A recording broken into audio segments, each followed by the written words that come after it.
Readings of Almighty God's Words. The responsibilities of leaders and workers. The responsibilities of leaders and workers. 9. 3. Gospel work. Item 3. Gospel work. Gospel work is the first big item of specific professional work after the administrative work and personnel work in God's house. God's house has made many work arrangements in succession for this item of work, making specific work arrangements regarding potential gospel recipients, the geographical scope for preaching the gospel, and ways and means in which the gospel is to be preached. At the same time, God's house also has specific statements in the work arrangements concerning all the different books of God's words, films and videos, and variety shows required for preaching the gospel, and even statements concerning the various kinds of common notions and frequently asked questions of potential gospel recipients. Some statements may not be presented specifically in writing, but there are many of them present in verbal and oral fellowship. The gospel work is always progressing and continuing, and as this work progresses, God's house has created specific work arrangements and stipulations concerning issues that continually arise and that are continually being faced. And it has also issued certain specific requirements and tasks to gospel workers, gospel deacons, and gospel work supervisors.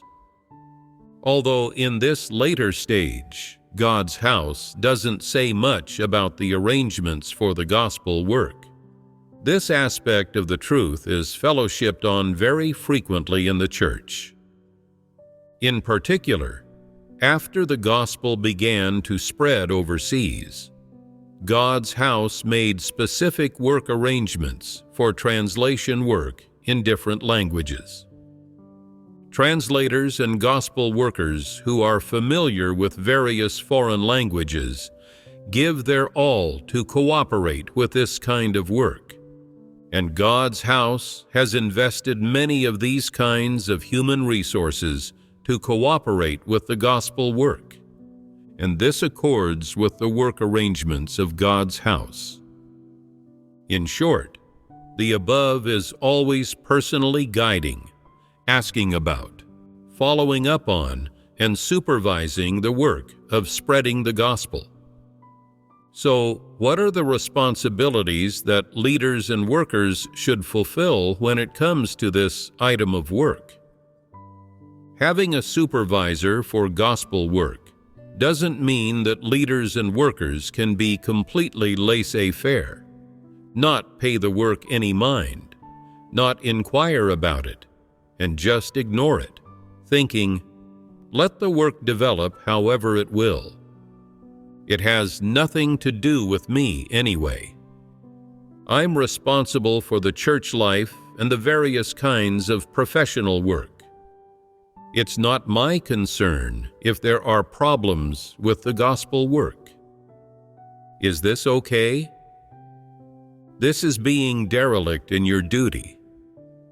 The most important item of work that leaders and workers should focus on, out of all the work of God's house, is gospel work. You may not have been made directly responsible for this item of work, but you must inquire about how much it's developing and what the status of its progress is.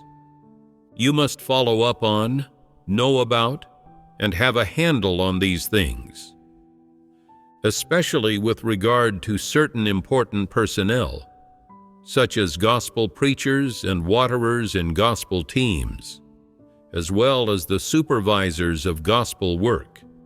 Leaders and workers must always have a timely handle on their situations and if problems arise with these personnel, they must solve them promptly. They should not wash their hands of this work after it has been assigned. Moreover, leaders and workers must regularly inspect and direct all gospel preachers involved in the work of spreading the gospel, including those in churches and first-line online gospel preachers, as well as the waterers in each team. It has long been required by the work arrangements of God's house that all gospel preachers and waterers must undergo special training. What does special training mean? It means that it must be ensured that gospel preachers and waterers have a clear understanding of the truths of visions and that they can explain these things clearly. If there is any aspect of the truths of visions that they're not entirely clear on, then frequent fellowship must be given on it, and the more detailed the gospel preachers and waterers' understanding, the better. God's house has work arrangements for this, right? The work of spreading the gospel is a specific and complicated item of work that includes many separate tasks. It must be ensured that each task is done well and followed up on closely. This is God's commission. Each task must be done well, and it must be ensured that the results of each task improve continuously. Only this accords with God's intentions. All other kinds of professional work, such as film production, text-based work, music, art, and translation, exist to support and back up the gospel work. And gospel work is the frontline work of all the work. Therefore, those who do the various duties must do their own work well and achieve the results required by God. In this way, they will have a share in the work of spreading the gospel. This is because all of these other kinds of professional work exist in service of spreading the gospel, and all this work must be centered on the work of spreading the gospel and provide a never-ending supply for it. Today, all of the materials, films, and various videos needed for preaching the gospel are created through the effort of many of God's chosen people behind the scenes. Everything these people do behind the scenes provides powerful support for the work of spreading the gospel. In the past, God's house didn't have different kinds of film works. It didn't have many songs, nor did it have very many experiential testimony videos. It just relied on gospel workers continually providing fellowship. Gospel workers would talk until their mouths went dry, and not necessarily see any significant results, and it was difficult to gain any one person. After the church produced all kinds of videos, the work of gospel teams became relatively light and much easier than before, and work efficiency increased. Some people are stubborn and conservative in their thinking, and when you preach the gospel to them, no matter how you fellowship on the truth, it doesn't work, and they retain their notions and refuse to accept it. What do you do then? You get them to watch 1 or 2 gospel testimony movies, and their notions undergo a transformation, and they begin to get a good feeling about the true way. When they come to seek again, there are no longer any great barriers or obstacles in their hearts, and when you fellowship on the truth with them again, they can easily accept it. That's why the results are really apparent when you show the movies produced by God's house to potential gospel recipients, or read God's words to them, or show them experiential testimony videos. Doing this is more effective than you saying any number of words to them. No matter who is seeking and investigating the true way, first, get them to watch some movies, and then get them to read more of God's words, thereby paving the way for them.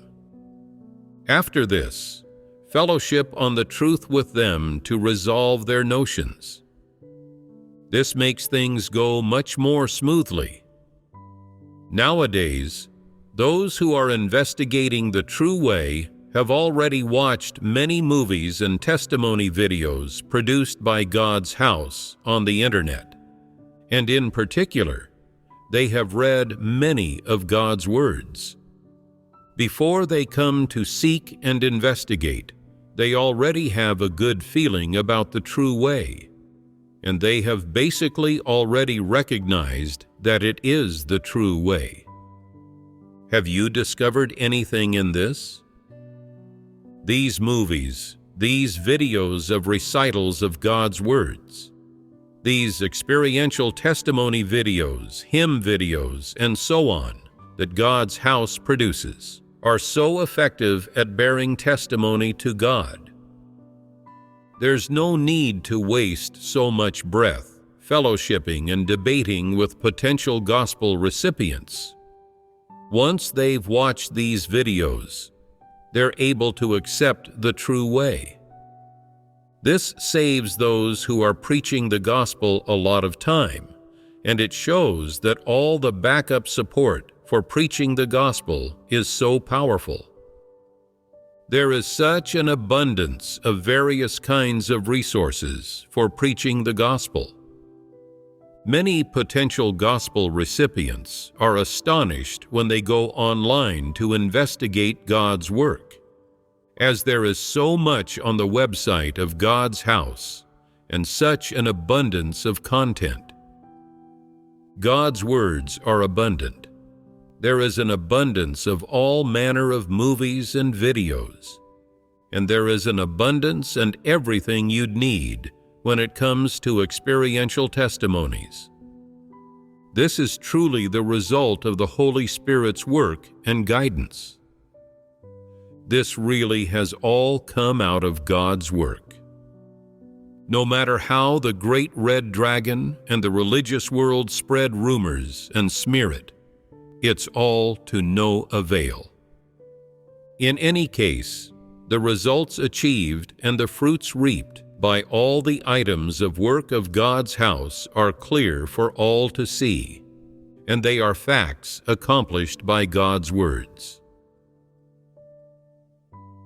In the work of spreading the gospel of the kingdom, all the items of work of God's house are organized in a very methodical fashion and proceed in an orderly manner. The work of spreading the gospel is a critical, long-term, and arduous item of work.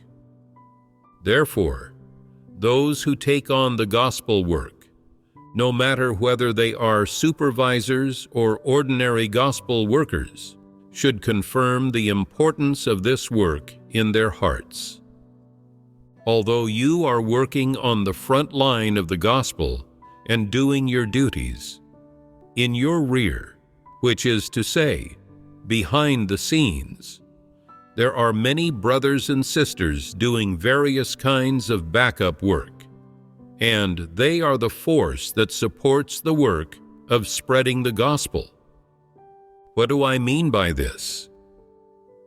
All of the work of God's house is centered on spreading the gospel, and the duties performed by all of God's chosen people are in service of spreading the gospel.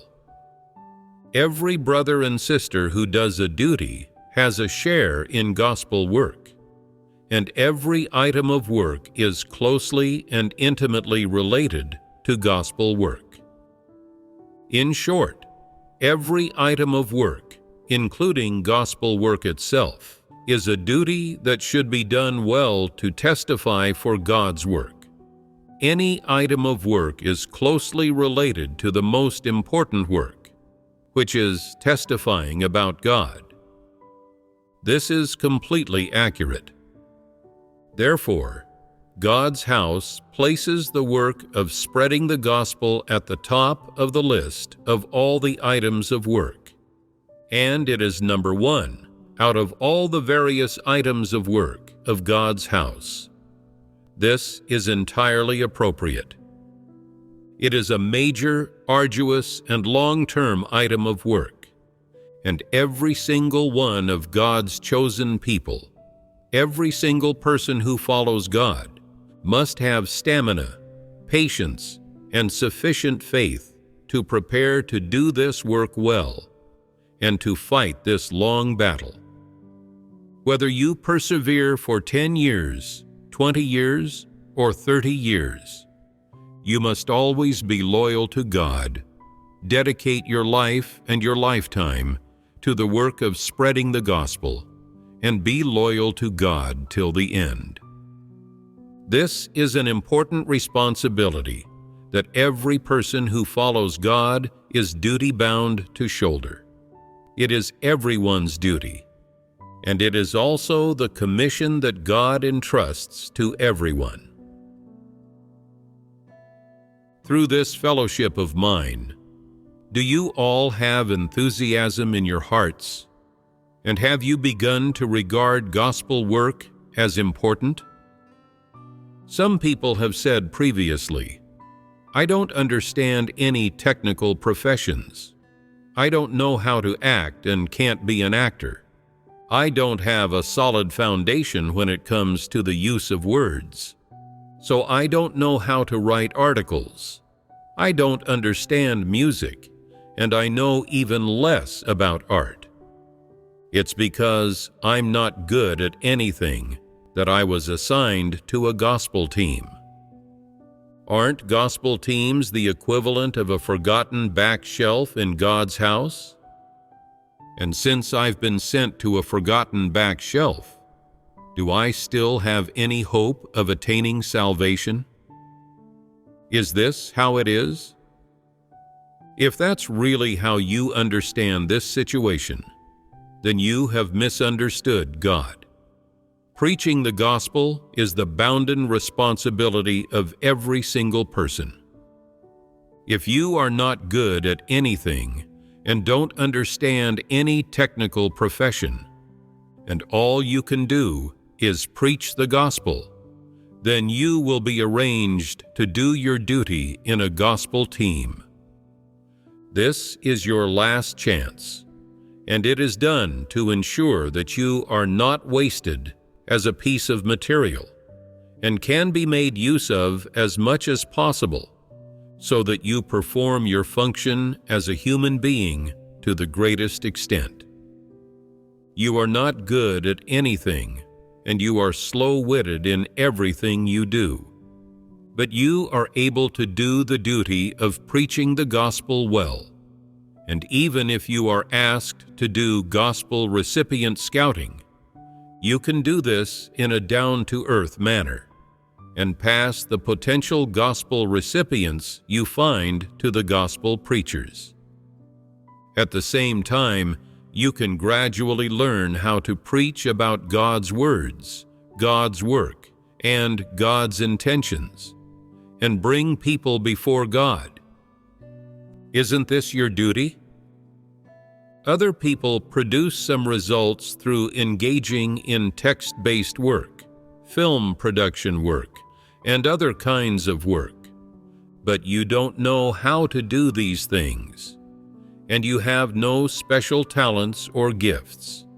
Yet you dedicate your strength to the gospel work. You give your all and fulfill your duty, and you shoulder your God-given commission. Aren't these good deeds? These are also good deeds, and God will remember them. This fulfills these words: there are no distinctions of nobleness or lowliness in the duties people do. All that matters is whether you are loyal in your duty and whether you do it in an up-to-standard manner. God treats everyone fairly and equally. Since you can't do anything, you are asked to preach the gospel. This is done to enable you to perform your last possible function under circumstances where you're not able to take on any other duty. Through this, you are being given an opportunity and a glimmer of hope. You are not being deprived of the right to do your duty. God still has a commission for you, and He is not biased against you.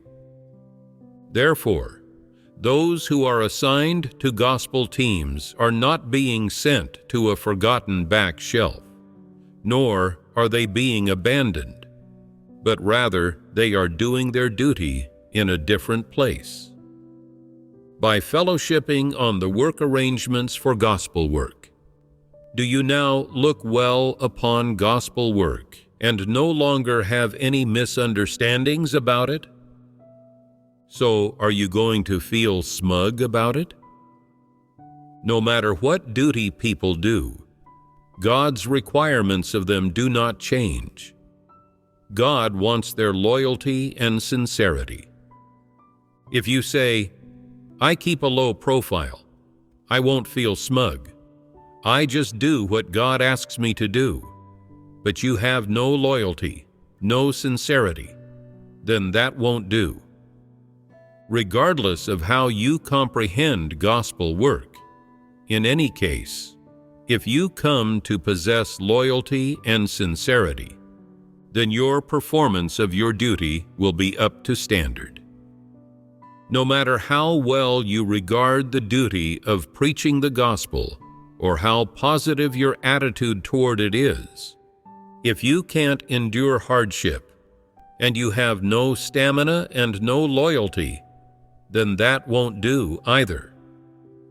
Therefore, it doesn't matter where you are placed, what time or location you are in, what people you come into contact with, and what duty you do. God will always see you and scrutinize your innermost heart. Don't think that because you are a member of a gospel team, that God pays no attention to you, or that God can't see you, and so you can do whatever you want.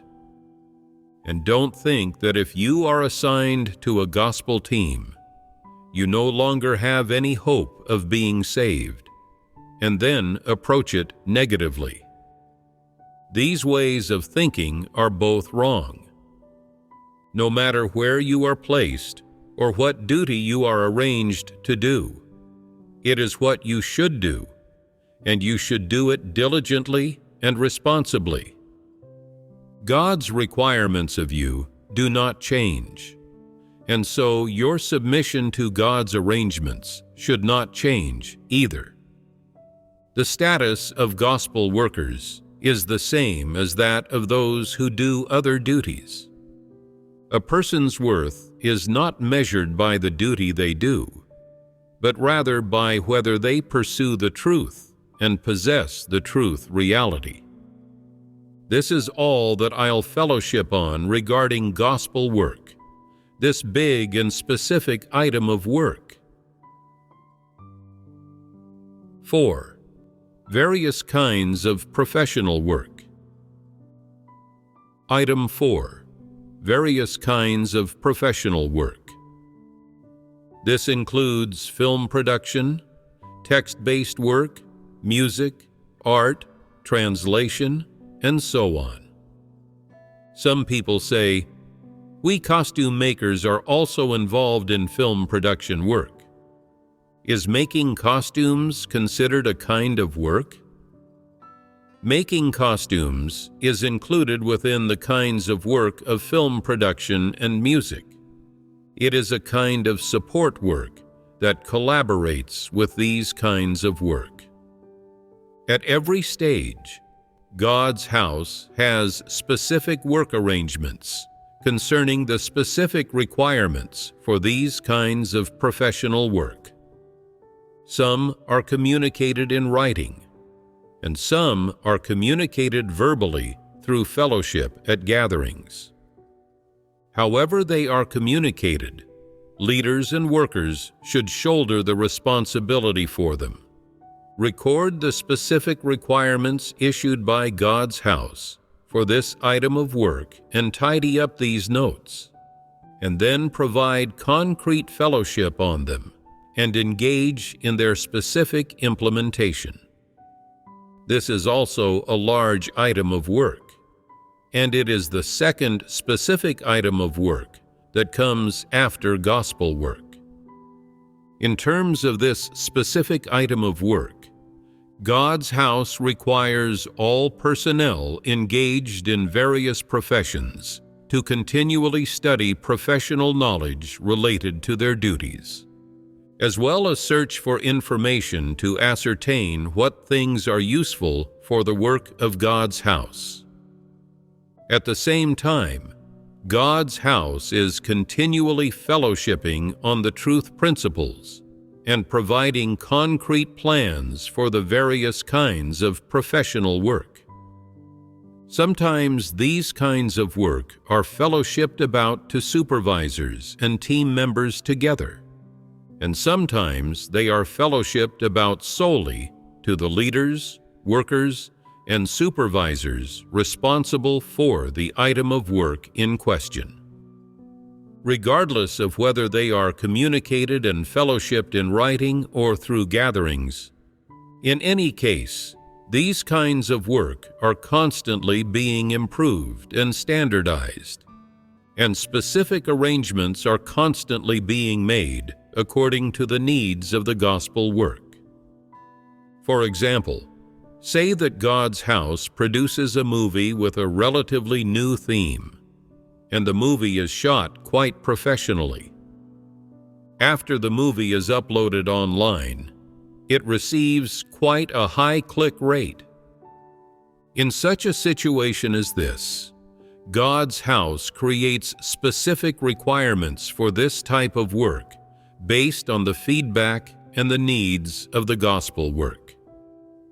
In short, this item of work is constantly being summarized and improved, and it is also constantly growing. For the various kinds of professional work, the arrangements of God's house require people to study more and find teachers and various kinds of resources and teaching materials to learn from. Take singing, for example. Finding a teacher to learn from and having them provide vocal coaching is also a specific work arrangement. After hearing this arrangement, leaders and workers should find a teacher suited to this work in accordance with the above's requirements and get them to tutor our singers by helping the singers to study the correct vocal music knowledge and correct way to sing. And of course, classic works must be found to learn from. Professional knowledge must always be studied regarding music composition and choir singing, and the work arrangements of God's house always require people to continually study professional knowledge related to their duties and learn how to use certain advanced and practical methods, and so on. These work arrangements and requirements aren't just issued once, and that's the end of the matter, but rather, leaders and workers are required to frequently fellowship on these work arrangements, guide those engaged in professional work, enabling them to continue studying, and striving to get all the kinds of professional work to develop and deepen continually and effectively, and to not stay put. Some people think the work arrangements have been issued to us today, so we just need to practice them this month, and that's the end of the matter. If the above doesn't say anything about it in the future, then we perhaps don't need to keep practicing them. Is this really the case? Leaders and workers must absolutely not think this way, but should keep making inquiries from time to time and ask, "How are your studies of this profession going? Are you faced with any difficulties? Is there anything that conflicts with or goes against the principles? Who has performed the best in their studies? Who is the most skilled? And who has gotten the hang of it the fastest?" After studying these theories, which of the things you've learned do you think are suited to being used for the work of God's house? Moreover, leaders and workers must ask those people in gospel teams who are studying foreign languages questions such as, "How many years have you been learning this foreign language? How has your studying been going recently? How many daily conversations are you able to engage in? Can you translate general spiritual terms? Can you use this foreign language to communicate these truths related to preaching the gospel? Are you currently better at speaking or writing? Do you need a teacher to help you learn? Is there anyone else who is more suited to and skilled at studying foreign languages? Has the number of these kinds of personnel increased? Does anyone feel that learning a language is too troublesome and difficult, so they don't want to learn it anymore and give up halfway and want to switch to another duty? These specific matters related to this kind of work need to be inquired about and supervised from time to time. Since the above has made specific work arrangements, supervisors should take responsibility for these specific tasks to the very end. Don't wait passively for the above to make inquiries. If the above doesn't make any inquiries for 6 months or a year, you should still do all the work well, to the best of your ability, and be ready to accept the above's inspection and direction at all times. This is the correct mindset. This is because work arrangements have been issued and communicated, and you are responsible for following up on the work as its supervisor, and you should therefore fulfill your responsibilities. However, if you aren't able to fulfill your responsibilities, then you're a good for nothing, and you should be dismissed and eliminated. So, leaders and workers should often contemplate and fellowship on these specific work arrangements, or fellowships from the above, and then implement them and follow up on the work according to the situation. They should see which kinds of work they have overlooked recently and haven't checked on for a long time, and which ones they're personally not very good at and haven't asked about lately, and whose recent status they are consequently ignorant of, and then go take a look at them. Furthermore, in terms of the various kinds of professional work, God's house has another specific arrangement. It requires that relevant, talented individuals must be continually discovered, cultivated, and promoted. So, what should leaders and workers do when they receive this work arrangement? They must pay attention to whether there is anyone suited to doing this kind of work. If some people are suited to doing this kind of work, but don't have much of a grasp on the technical profession, then they must be quickly cultivated and arranged to study and train in it. In short, the various kinds of professional work are an important item of work, too. There are a great many items included in this work, and its scope is vast as well, and God's house has made many specific work arrangements for it. What is required for this item of work is constant studying, summarizing, and deepening, and appropriate principles must also be found to carry out continual standardization. Besides this, talented individuals who are suited to doing these duties must be constantly cultivated. This is the work arrangement for this large item of various kinds of professional work, and it is easy to understand, too. 5. Church life. Item 5. Church life.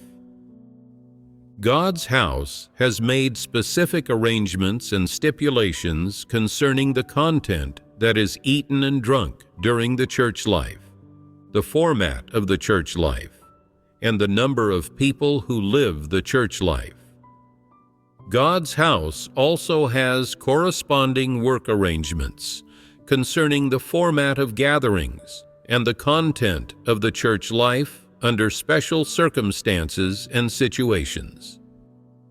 These kinds of work arrangements are predominantly issued in written form. The work arrangements for the church life of newcomers in different countries, the format and frequency of their gatherings, and the content that they eat and drink during gatherings, and so on, are basically identical to the work arrangements for the church life of ethnic Chinese, aside from some special circumstances.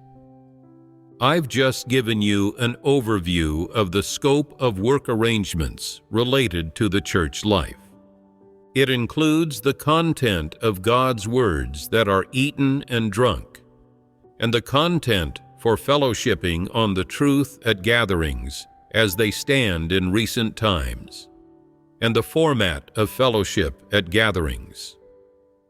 For example, a single person not being permitted to dominate in fellowshipping at gatherings, the maximum time each person is allowed to fellowship for, how to treat and handle people who speak in a long-winded manner and express themselves unclearly, and so on.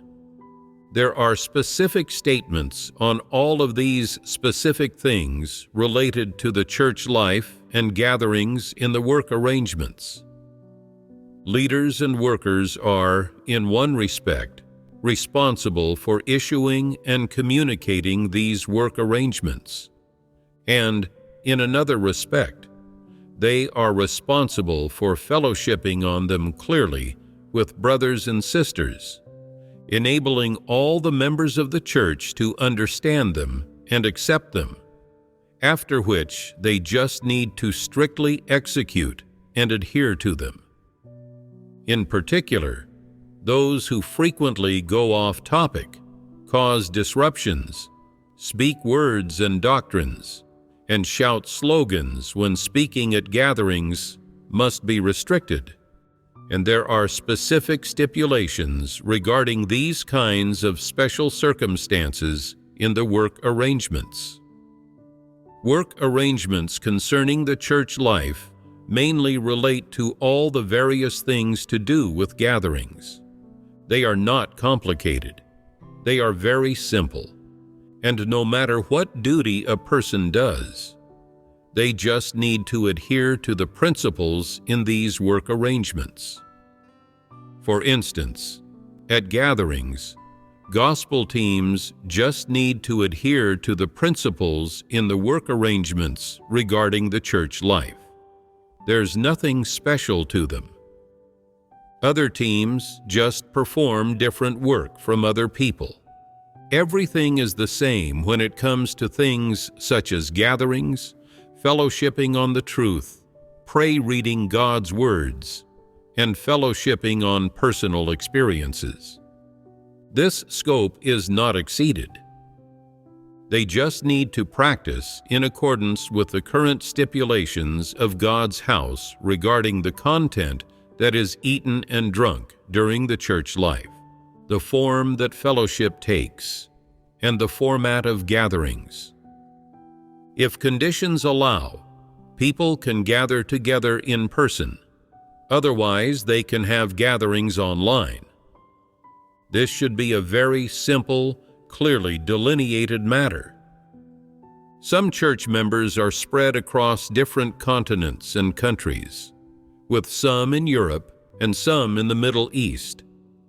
In this kind of situation, online gatherings are necessary. It's up to local churches to decide the time they hold gatherings and their frequency. God's house does not make specific stipulations concerning this matter, nor does it interfere in it. Why doesn't God's house interfere in this matter? Some people in the church do not perform their duties full-time. They have jobs and families. Their individual circumstances are different. Plus, the time zones in different countries are different. So they must be allowed to decide for themselves how many times a week they gather and what time each gathering takes place. God's house does not make specific stipulations regarding this, but rather just provides a principle.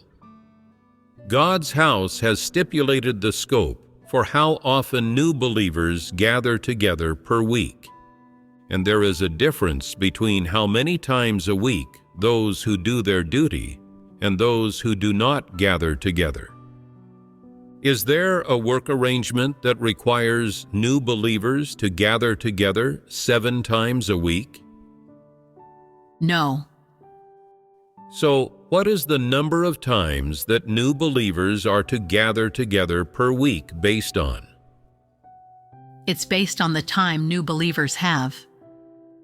Gathering together 2 or 3 times a week at most, and at least once, is entirely appropriate.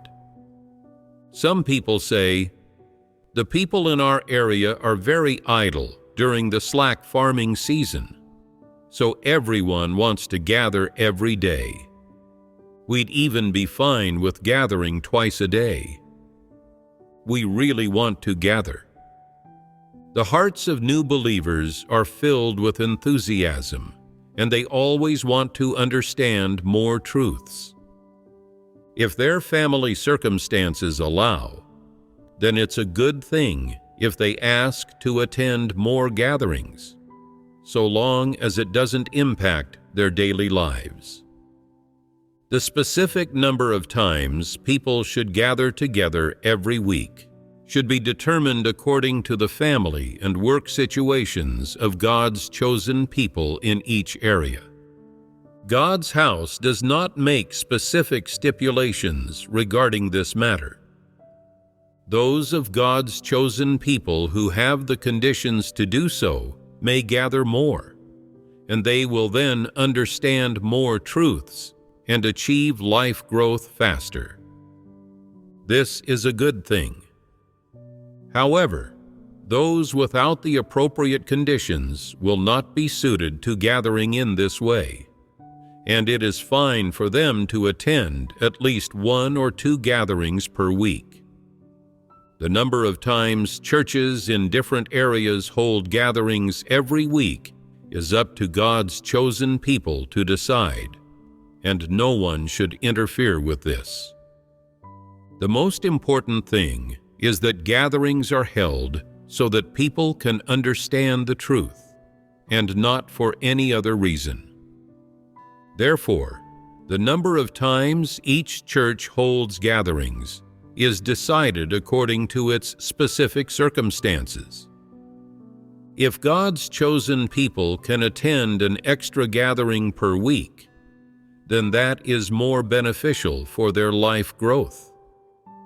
If there are people who don't pursue the truth and don't want to attend more gatherings, then this should not be imposed upon them. Especially for salaried workers who are a bit busier and don't have the time to attend more gatherings, they should not be required to do this. regardless of whether people are in the position to attend gatherings or how many times they gather. God's house does not interfere or impose any restrictions. This is because the circumstances and backgrounds of individual believers are all different, and so they must not be put under any duress. Regarding the content that is eaten and drunk during the church life, God's house has corresponding stipulations in its work arrangements, and leaders at all levels in the church and brothers and sisters are required to have a clear understanding of them. Leaders and workers must understand exactly what specific tasks and matters are required to be carried out by the above's work arrangements. And brothers and sisters must also supervise leaders and workers to see if they are performing this work. When it comes to the content that is eaten and drunk during the church life, and the work arrangements related to gatherings that must be understood and followed, leaders and workers must reach a consensus with God's chosen people. Variations are absolutely not permitted. The work arrangements concerning the church life work are very simple, easy for people to understand, and not abstract.